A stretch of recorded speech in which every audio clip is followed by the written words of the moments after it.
The apple surely does not fall too far away from the tree, ladies and gentlemen. Varya, who is the wife, I believe the wife of Jeffrey Pascal, who is currently in prison, who was sentenced to 18 years. Okay.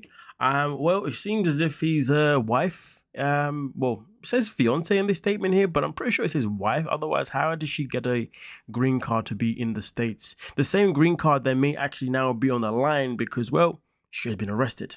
But the question is, what has she been arrested for? Well, when it comes to Tennessee itself in particular, and you use the offense code C99, that could be several things, okay? Because obviously in Tennessee, a Class C felony is a serious criminal offense, punishable by 3 to 15 years in prison, okay?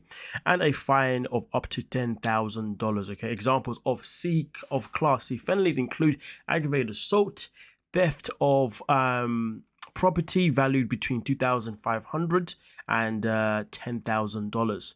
Drug-related offenses such as possessing more than 0.5 grams but less than 10 grams of cocaine, or selling/delivering/possessing with intent to sell controlled substance can also be classified as a Class C felony. So here's the thing: upon obviously finding out this information here from 90 Day Fiance update, there was then more information than I was then able to find, and this information here is what tells us a little bit more about exactly what has been going on with herself in particular. But before we get into exactly what she was charged for, let's get into this little information here, because this is quite interesting, because of course this is all about jurisdiction, and obviously that is going to play a factor, I'd imagine. So as you can see, it says here that 9105, okay, is a hold status code. So this probably means there is a warrant from another jurisdiction and they are holding her in this jail. So that means this woman may even be in bigger trouble if she's now been, obviously arrested elsewhere, or it may not actually impact the current situation. But either way, though, in this one itself in particular, gives us more details exactly regarding the date of the custody, which is the 10th of July. Okay, exactly the custody detail, which is Knox County Jail, and then also the booking of the day, which is the 10th as well, and obviously the location she's at. And then also the bottom, it says, looks like she was moved to Knox County today, not good for her. So that means initially, folks, okay, just to give you a quick little reminder here, she was arrested on the 9th, okay? That's where she was arrested initially on the 9th.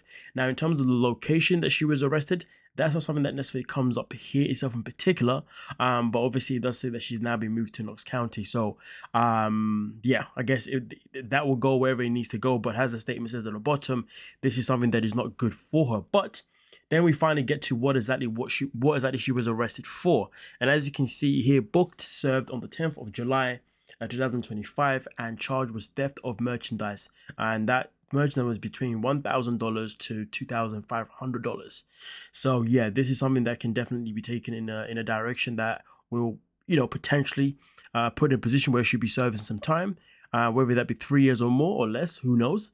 But of course, as more details come in, then obviously this is something that I'll do my best to find out, and then obviously I can update you folks regarding the situation. But as of right now, the apple really does not fall far from the tree. And to be honest with you, the fact that she's been traveling and she's been, looking after his dogs and she's been looking after the properties he owns, I would have thought that she wouldn't be in a position where she needs to actually, steal, because I thought money would be quite good for her, because Jeff has a lot of assets that's left at her disposal, especially given the fact that she's been able to afford to move around and whatnot. But maybe she's been stealing this whole time, who knows. But nonetheless, though, I think what's the maddest thing about it is that I think when it comes down to it, it's more of the factor of, is she in a position now where she may end up losing her green card? That is always the question.